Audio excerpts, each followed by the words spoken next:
Ja chodím veľmi rád medzi ľudí a bolo to úplne úžasné. Ja by som túto príležitosť využil aj na to, aby som vám na kameru povedal, že ako minister Slovenskej republiky urobím všetko preto, aby sme pomohli Rožňave. V Rožňave je nedobrá situácia. Vieme dobre, aká je tu vysoká nezamestnanosť, je tu obrovské množstvo ľudí bez práce.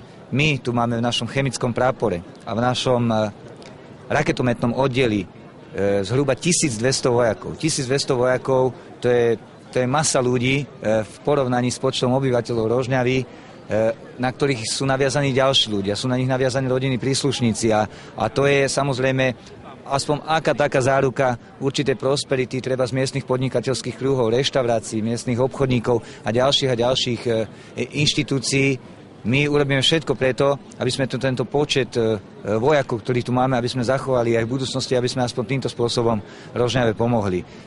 Samozrejme, že určitému zoštihľovaniu sa ozbrojené sily Slovenskej republiky nevyhnú, ale mám radosť, že môžem dnes povedať to, že s najväčšou pravdepodobnosťou hraničiacov z istotou sa Rožňava tomu vyhne a týmito slovami som určite potešil aj pána primátora, pretože to boli vlastne jeho prvé slova, jeho prvá otázka, ako to vidíme do budúcnosti.